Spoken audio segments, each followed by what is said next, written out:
qual é a origem desse ódio e qual é a origem dessas relações tensas entre Irã e Israel. Porque a impressão que a gente tem, claro, é que os persas, né, ali onde hoje é o Irã, e os judeus, os hebreus, tiveram boas relações ao longo de muito tempo, né? Se relacionavam bem. Queria que o senhor falasse um pouco sobre isso. Desde quando há um problema de relações? Não sei se é a partir ali só da Revolução de 1979 no Irã, da Revolução Islâmica. Eu queria que o senhor falasse um pouco sobre a origem dessa tensão entre os judeus e os iranianos. Excelente, PG. Acho que esse é um bom ponto, né, para tentar voltar na história e reconhecer um pouco a fonte, né, dessas tensões, desse ódio todo, né? E a gente não tem que voltar realmente muito tempo, não. Em termos de história mais remota, havia, né, um diálogo, um entendimento ali razoável, né, entre persas e hebreus, ali no passado um pouco mais distante. Quando a gente pensa ao longo do século XX, né, houve também, né, diálogo, entendimento, né, havia antagonismos, né, e divergências muito, né, dos persas, dos iranianos, né, com países, né, do entorno árabe, mas havia, né, um diálogo, né, positivo e franco com Israel, né. A gente pega ali, por exemplo, o período da monarquia iraniana, né, do Shah Reza Pahlavi, né, havia um entendimento bom, né, inclusive lembrando que o Shah Reza Pahlavi era um aliado dos Estados Unidos, né, dialogava muito bem com o Ocidente, com os Estados Unidos e tudo mais, né, e de fato a relação acabou ficando mais tensa a partir, né, você reconheceu muito bem o momento, a partir da Revolução Islâmica, a Revolução Iraniana, em 79, né, quando acende ali, né, o regime dos ayatolás, né, primeiro o ayatolá Ali Khomeini, agora o Ayatollah Ali Khamenei, né?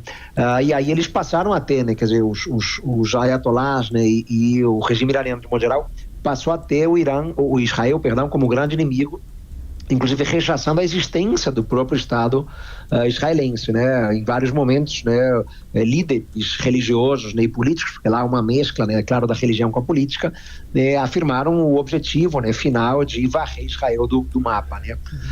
Então isso, claro, acaba criando tensões históricas, né, ao longo dos últimos 45, 46 anos, muito importantes, né? E o Irã desenvolvendo, né, uma capacidade militar muito robusta, claro, para fazer frente a inimigos árabes que também há ali no entorno, mas sobretudo fazer frente ao Irã. Então, professor, é uma inimizade relativamente recente, a gente pode dizer. E o senhor consegue traduzir sobre o porquê desse ódio? Por que os ayatolás lá no Irã têm essa fúria contra Israel? Como o senhor disse, é uma inimizade recente. E qual é a razão para eles quererem aniquilar o Estado de Israel? Então, porque eles entendem que, na verdade, não deveria haver ali um Estado de Israel, né? Na interpretação, né, dos ayatolás, uma interpretação muito radical, né?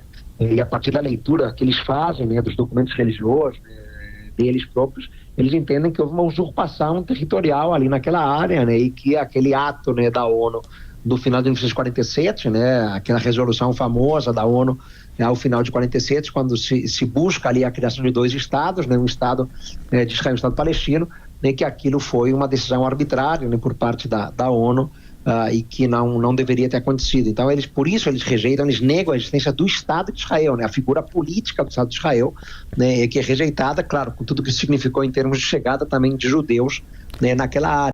Então, no pensamento, né, do regime, né, dos ayatolás, né, e aí estamos falando de uma interpretação mais radical, né, que não se coaduna necessariamente, né, com que é o islamismo em geral, né? A gente sabe que o Irã, né, representa, né, a versão xiita do Islã, mas de uma maneira também bastante radical.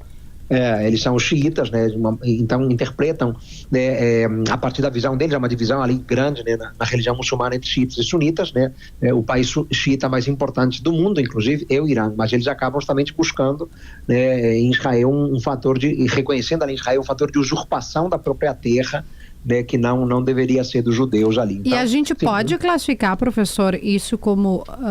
é difícil a gente fazer leituras do Oriente com o olhar ocidental. A gente tem dificuldade de compreender na essência, mas pelo que o senhor descreve, não deixa de ser um antissemitismo, de ter esse ódio, de não reconhecer o Estado de Israel, inclusive rechaçando Israel como Estado. Essa postura dá para classificar como antissemita? A gente sempre tem que ter um certo cuidado na hora de trazer essas adjetivações, né? Mas nesse caso, sim, eu acho que não tem muito como fugir, né? Porque é um ódio muito virulento, né? Que eles reiteradamente expressam em relação à própria existência do Estado de Israel e a presença de judeus por ali, né? Então, embora se fale muito em antissemitismo no mundo afora, né? Às vezes se aplique o termo de maneira um pouco exagerada, né? E inapropriada, né? Quando a gente pensa, né, no que é a vertente, né, do regime dos ayatollahs desde 1979 a 46 anos, né, acaba justamente sendo uma pregação de ódio permanente, né? Uma pregação de ódio contra os judeus, né? Contra o Estado de Israel, né? Que a gente poderia assim encaixar, né, isso tudo dentro de uma categorização, né, tida como antissemitismo, né, levado a extremos muito radicais, né? A gente sabe que o Irã, ele patrocina, inclusive, né, ali no entorno geográfico, né, grupos variados, armados, né, que tem por objetivo, por vezes, né, ou prioritariamente, combater Israel, né, e destruir o Estado de Israel, né? O caso do Hezbollah no Líbano, né, criado nos anos 80, o caso do Hamas, né, na faixa de Gaza, né, criado também no final dos anos 80, né? Curiosamente, o Hamas tem um grupo sunita, mas tem o apoio, o financiamento, né, do Irã. O Hezbollah é xiita, né, assim como o Irã, né, além de outros grupos, né, milícias xiitas no Iraque, né, os Houthis no Iêmen. Então, o Irã, ele desenvolveu tentáculos variados na região do Oriente Médio, né, e, em parte, alguns desses grupos têm por objetivo justamente destruir o Estado de Israel. Agora, professor, numa fala do primeiro-ministro Benjamin Netanyahu, né, ele falou, no primeiro momento, que era preciso combater essa questão nuclear do Irã, né? O Irã amplia tanto esse seu poder nuclear, mas não só para proteger Israel, para proteger o mundo todo. Quer dizer, nós realmente estamos em perigo, tem um problema mundial aí nesse conflito entre Israel e Irã, professor?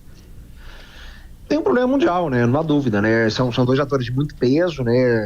E tem uma musculatura bélica, militar muito robusta. Então, claro, se os dois decidem levar esse conflito, nessa conflagração, né, enfim, de maneira prolongada, né, entrarem num conflito mais de peito aberto, né, com uma escalada, né, importante das tensões, isso, claro, que vai sacudir, né, a geopolítica não só do Oriente Médio, mas do mundo inteiro, né.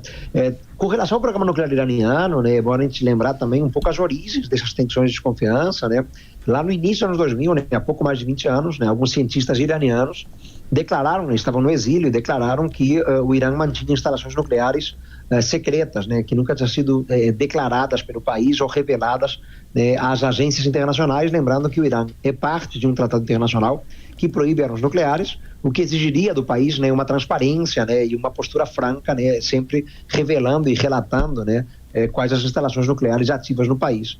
E quando se descobriu que o Irã mantinha instalações ativas não declaradas, isso despertou uma desconfiança internacional muito clara, né, no sentido de, bom, se o país não revelou é porque está fazendo alguma coisa errada, é porque certamente a tecnologia nuclear que eles desenvolvem não é só para fins pacíficos, né, eles devem estar querendo um artefato atômico. Ou seja, professor, desculpa interromper o senhor, ou seja, imagina, eles não usariam somente esse armamento nuclear contra Israel, mas contra outros países também? Evidentemente, a partir do momento, né, que um país tem armas nucleares, ele pode usar contra qualquer um, né? Claro, o que motivaria Israel a querer ter armas nucleares, né, vamos frisar esse ponto, é o fato de Israel ser o único país no Oriente Médio inteiro que tem armas nucleares. Quando a gente pensa no Oriente Médio, apenas Israel tem armas, embora não reconheça oficialmente que as tem, mas o mundo inteiro sabe que eles têm armas, né? Então, a alegação, digamos assim, né, para o Irã querer ter armas, embora eles digam que não querem oficialmente, mas a alegação para eles terem armas seria equilibrar o poder com Israel, né? Mas, claro, a partir do momento em que o regime desse, que é um regime, né, imprevisível, né, assumir, né, um poderio nuclear, claro que eles poderiam usar eventualmente as armas contra qualquer ator, lembrando, né, que o Irã historicamente patrocina grupos terroristas, né, ou exatamente, tidos como terroristas. Exatamente, né, tidos como terroristas, como Hamas, Hezbollah, por boa parte dos países do mundo. O Brasil não reconhece nem Hamas nem Hezbollah como terroristas, mas boa parte do mundo reconhece. Então, isso, claro, criaria um risco para a comunidade internacional termos um Estado com armas nucleares que é um patrocinador do terrorismo no mundo.